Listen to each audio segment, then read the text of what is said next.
This is City Beat, a new show designed to give you a glimpse inside the Sacramento Police Department, a glimpse that otherwise you may have never had. Hello, I'm Joe Oliver. Since this is the first edition of City Beat, we thought we'd take you on a journey all the way back to the department's gold rush roots. We'll tell you about some of the chiefs that had the most influence on making the department what it is today. You'll hear from the current chief, Arturo Venegas Jr., about some of the changes that have taken place on his watch. And some of the department's more colorful characters will share memories of their career as a Sacramento police officer. We'll also give you a peek into the future. In fact, you might even say I'm standing in the future home of the Sacramento Police Department. Soon, this building will become the new home of SAC PD. And later on in the show, we'll show you some of the features that will make this a state-of-the-art law enforcement facility. But before we get too far into the future, let's take a look at the past. Even before California was granted statehood, Sacramento had formed its own police force, making it the first official police department in the territory and eventually the oldest in the state. Gold Rush fever was at a frenzied pitch, and the citizens of Sacramento banded together mainly for self-protection.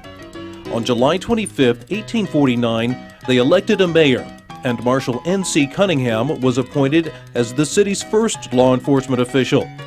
The marshal appointed 2 deputies, an office was established at 2nd and J Street, and the city's first law enforcement agency was born. In 1854, the marshal's office was moved to the Waterworks building on Front Street. Initially, prisoners were housed at a jail in the marshal's office or in floating county jails like this one. The LaGrange was used up until 1862, when jailboats were phased out. It was in 1863, with the elimination of the marshal's position, J.T. Clark was appointed chief of police. Clark was officially the first of 35 chiefs that would see the city all the way through to today. The department's first fatality happened in 1878 when Officer Joseph Scott was robbed and shot to death. It was thought that if he had initially been recognized as a police officer, the thugs might not have attacked Scott in the first place. Finally, in 1881, uniforms were designed and issued to officers. The jacket included a 7-point star pinned on the left. The thrifty city council, however, required each officer to pay for their own uniform. Also in 1881, the Sacramento Police Department installed its first telephone. Once again, the city council declined to allocate funds to cover the cost, so Police Chief Matt Karcher paid for the phone out of his own pocket. Later that year, the department received its first emergency phone call, a report of domestic violence that Chief Karcher and an officer were able to respond to within 12 minutes. In 1895, the department acquired its first vehicle. They named her Black Maria. She was a horse-drawn buggy used both as an ambulance and a prisoner transport. The turn of the century welcomed Police Chief John Sullivan. Determined to modernize the department, Sullivan created the first detective position. He implemented the jail matron program, and he introduced the Gamewell police call system, which used flashlights to signal officers to call in. In 1910, as the result of a fierce gun battle, the department lost its second officer, P.F. Pop Becker. Shortly thereafter, officers created the Widows and Orphans Aid Association, which still exists today to help support the families of officers killed in the line of duty.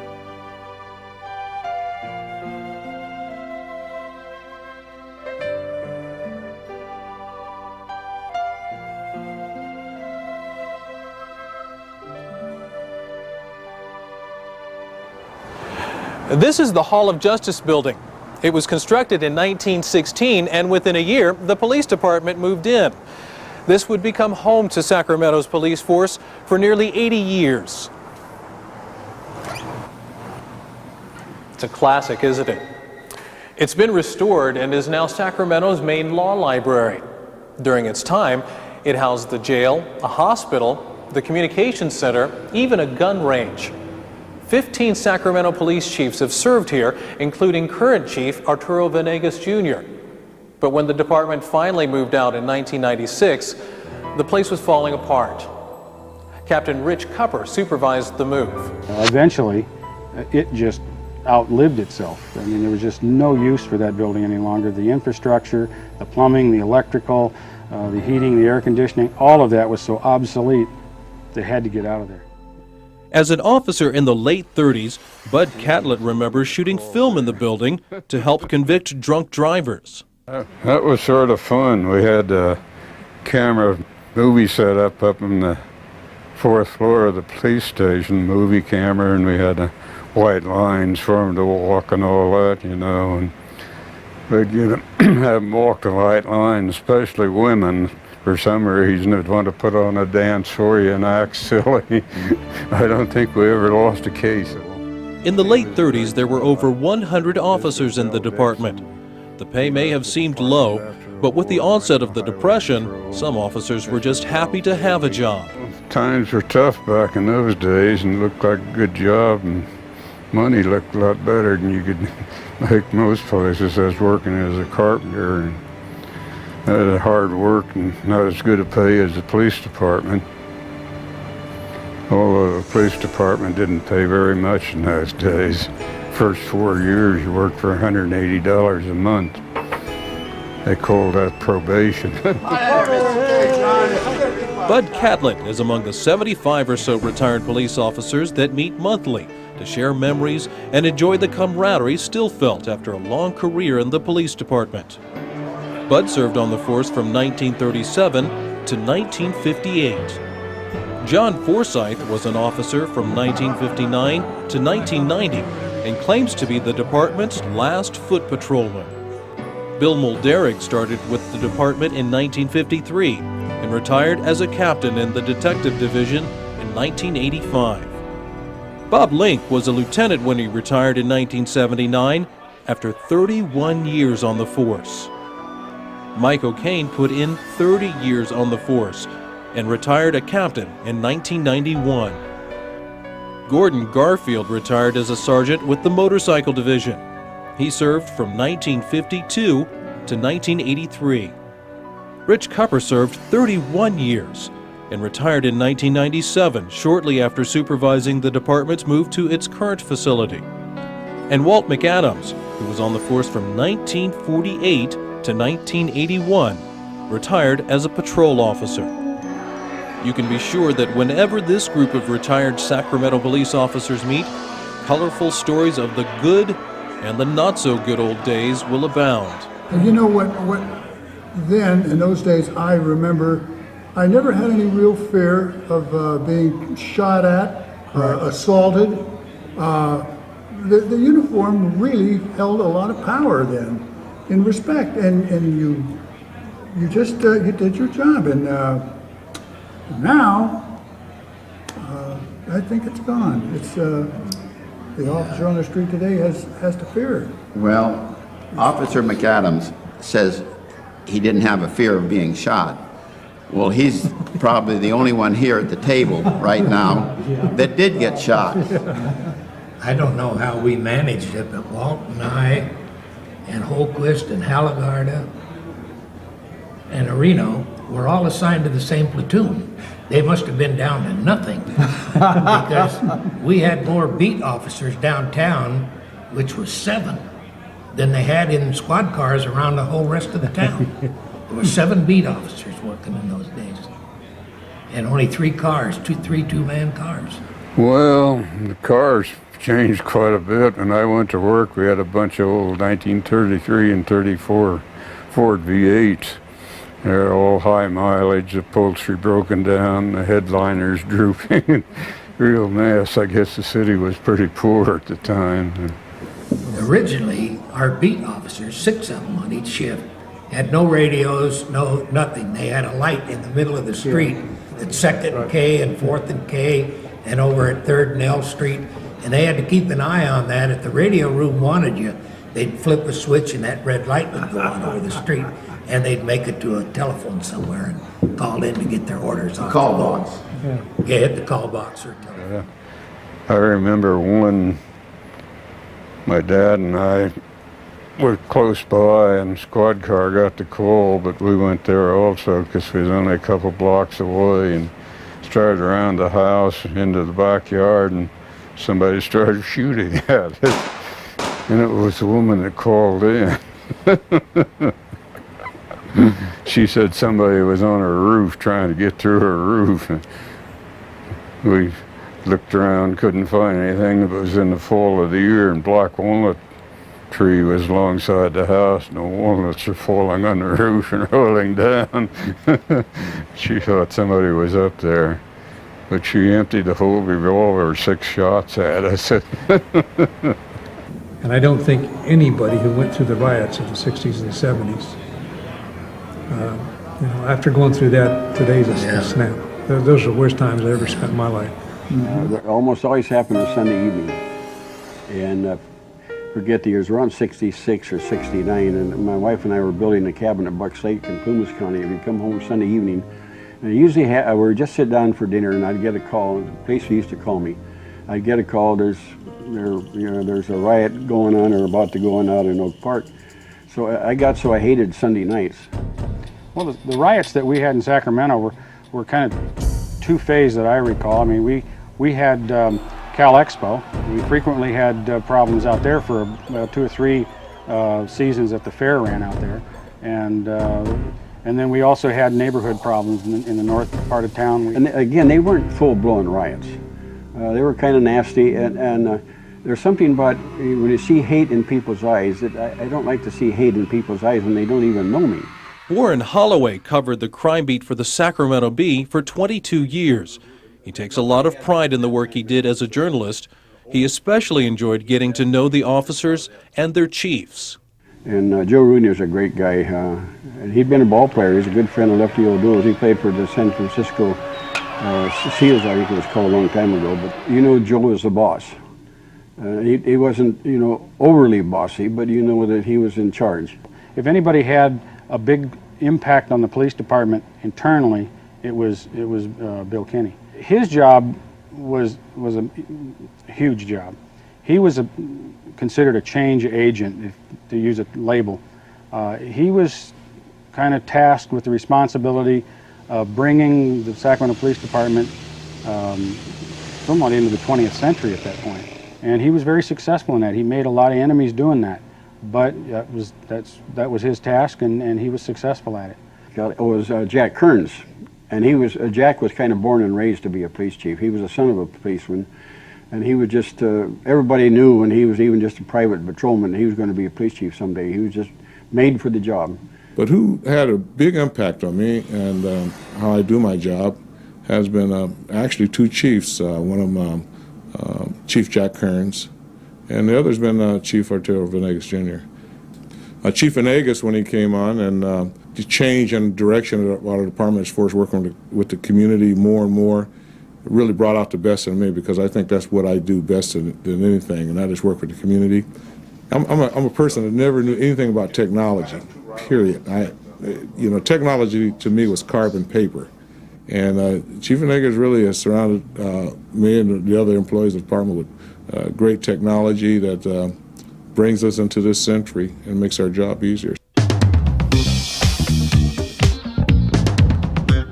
The department has had academy training since the very early days, but changes in our society have demanded changes in training. The academy of old looks almost nothing like today's academy.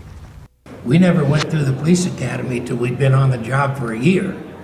We worked the street. In fact, Stan Hallegard and I came to work the same day, and 3 weeks later we were both working a squad car together on the streets. Wow. With the penal code in one hand and the vehicle code in the other hand, and they said use your good common sense and hit the street. Yeah. It used to be that to be a police officer, you'd show up at McKinley Park, you'd go to the academy during the day, and then you were home, and after 2 weeks they handed you a badge and a gun and you were a policeman.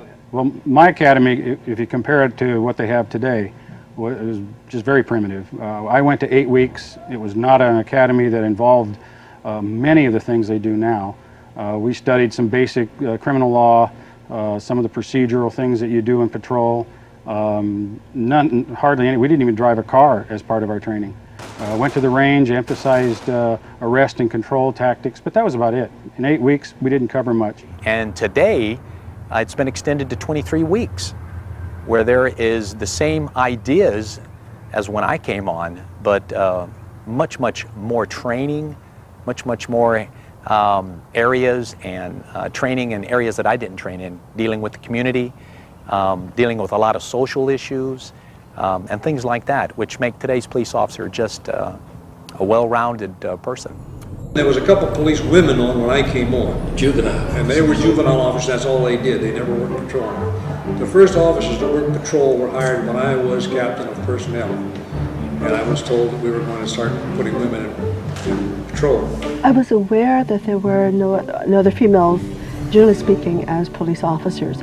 However, my main concern was doing an appropriate investigation, being a good police officer, and I felt that I had something that I could bring to that table. Like my predecessors, people that came on the department 30 years ago, really had an uphill battle, and they really did have to break a lot of barriers. But those barriers are pretty much gone now. I mean, I don't feel it here, and but you are judged on whether or not you're a good officer, and it's tougher if you're a female physically, and we're not raised to confront people, to get in fights. A lot of women have never been punched in the face before, you know. There was one sergeant who started out as a sergeant, who was the person I remember there most, and that's Jeff Gibson. Some of the cases I had were very, they were disturbing in a sense. And I remember I had a 2-year-old child who had been murdered. And of course I'm trying to maintain this facade that I'm this big, bad, strong homicide detective. And I wasn't going to let that bother me, but it continued to bother me. I remember feeling these eyes watching me as I'm trying to write my crime scene report, which is describing the baby that I saw.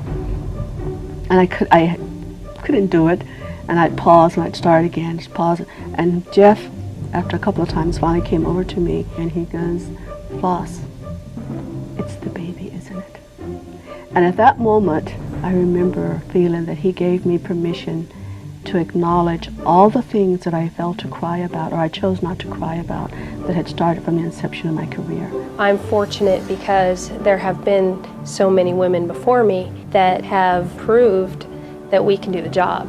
SAC PD is growing when it comes to women, and I think this is a great place to work for females. I have yet to encounter any type of discrimination when it comes to females. I believe I fit right in with my team. A large part of being a police officer is putting the bad guys in jail. For a while, the Sacramento Police Department had its own jail inside this very building. Now prisoners are confined in the county facility next door. And Sacramento, it seems, has had its share of high-profile criminals.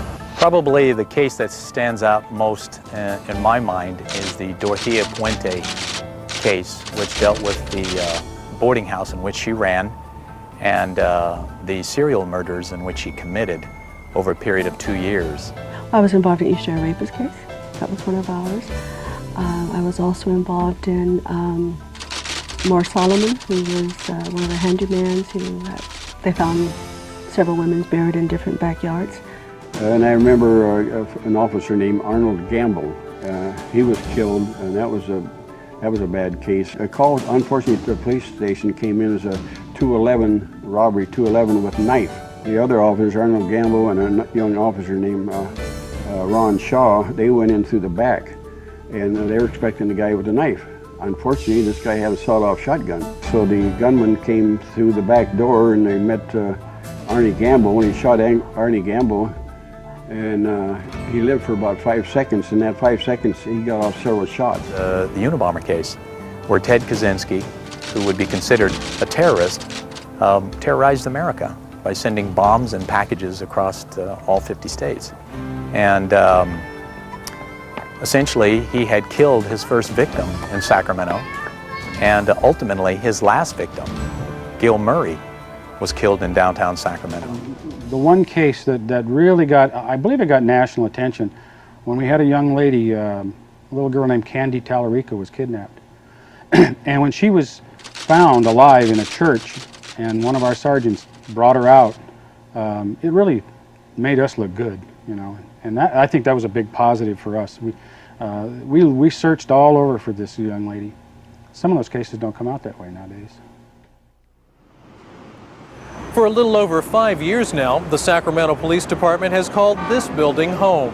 Convenience is the primary benefit of this facility. From here at police headquarters at 8th and I Streets, the state capitol is just a couple of blocks behind me. The K Street Mall and Cesar Chavez Park is about a block in that direction, and Old Sacramento is about 6 blocks that way. Now, if where I'm standing looks familiar, that's because this is the spot where news reporters usually gather to get the latest scoop from a police department spokesperson. Also, when I first came on, the philosophy of the department was more geared towards what we call the traditional policing, where officers go out and handle calls, take care of that call, and then go handle the next call. We've moved more to the community-oriented policing philosophy, where we're now in the schools, like I mentioned about teaching in the high school, and also the school resource officers, and a lot of different programs that people wouldn't term traditional policing. So that's where our philosophy has gone, and I'm sure we'll be doing those things for many years to come. Chief Arturo Venegas Jr. has been in charge since 1993. He believes that policing must involve the entire community. In order to be successful, we had to engage the rest of the community, the stakeholders in a community beyond police. POP stands for Problem-Oriented Policing. And what I like most about being a POP officer is that it affords me an opportunity to work closely, hand in hand with the community members in solving their problems with long-term solutions. With the POP officer, he'll go out, he'll meet with community leaders, and maybe they'll put together a neighborhood watch. He will then hold meetings, get more people to attend, and get the community more active. We learned in 1989, 1990 that what we had done traditionally was not working. We were not solving problems long-term, and that we as police officers could not handle the problems of neighborhoods by ourselves. And you've heard the saying, I'm sure, that it takes an entire village to raise a child. Art Venegas' version is that it takes an entire community to police itself. This was never meant to be the permanent home of the Sacramento Police Department. Originally, they intended to move into a downtown structure that would be shared with the city fire department. They'll still share an address with the fire department, but it'll be across town, and it fits in nicely with an existing redevelopment project. Captain Mike McCarthy heads up the building project for SAC PD and explains. In the beginning, the City Council had a mission which was to find police and fire permanent residence that was affordable and a smart business decision for the city. It is less expensive to build in the suburban area than it is down in the core of downtown. So the taxpayers are getting good value out of this project. Well, one of the key things here is some backup resources, such as generator power for the facility and UPS, which is uninterrupted power supply. It allows us to keep our critical and essential processes going in the event of a rolling blackout or a prolonged power outage. We didn't have that luxury in the downtown building. There was a tragic plane crash here in 1972, has drawn a lot of attention. And since that time, the airport has significantly changed the types of activities that it allows at the airport. They've changed the type of air shows they do, and there was an air show going on when that accident occurred. They've also moved the runway back.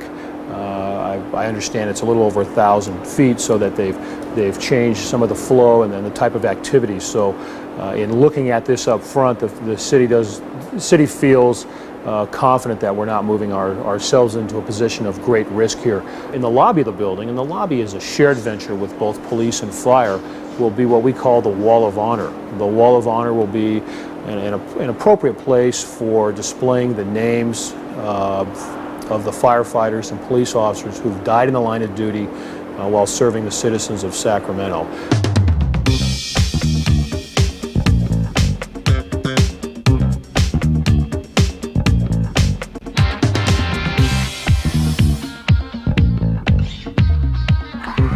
One of the biggest changes that I've seen in the department has just been in technology. I mean, just take a look. When I drove first squad car I drove, it did not have power steering. It did not have power brakes. It did not have power windows. did not have air conditioning. Nowadays they have all of those. A computer was non-existent. It was as big as your house when I drove a first squad car. When I came on, you know, you had the radio, you did the best that you could. In today's law enforcement market, especially in Sacramento, is that you have a computer which can get you all the information that you need, run plates, you can keep off the radio, you can keep your airtime down, and you're able to transmit messages between cars, back to the dispatchers with ease. Right now, we are rolling out about $10 million worth of technology. The new mobile digital computers, as opposed to just dumb terminals, enable the officers to receive and manage information exchange in a way that our people have never experienced. I mean, we have helicopters now we didn't have before. We have a full-time equestrian unit we didn't have before. We have bicycle officers all over the city. We have officers now policing in the schools in partnership with the school district. One of the great things about the police department has been the camaraderie. I have great friends here. Captain Ricky Jones is one of several senior officers who will be retiring from the force before the end of the year. In the police department, I miss it now, and I haven't even retired yet. Captain Ron Carrera's 38 years as an officer make him the department's most senior member. In a way, kind of like it was when I was 22 and came on the police department. I come out here and, you know, I'm kind of excited. Every day I get up and I can look in the mirror and say, I look forward to coming to work. Can't ask for anything better. It was a great 30 years and I'd do it again. If our show has you thinking about a career in law enforcement, you may want to call the department's recruiting office or check them out on the web. The Sacramento Police Department is accepting applications for police officer as well as dispatcher, community service officer, records assistant, student trainee, volunteers, and more. We've taken you from gold rush to computer age, from horse and buggy to high-tech squad cars. Of course, the one thing that has remained the same is the Sacramento Police Department's primary purpose: to protect and serve the people of Sacramento. For the Sacramento Police Department, I'm Joe Oliver. We'll see you next time on City Beat.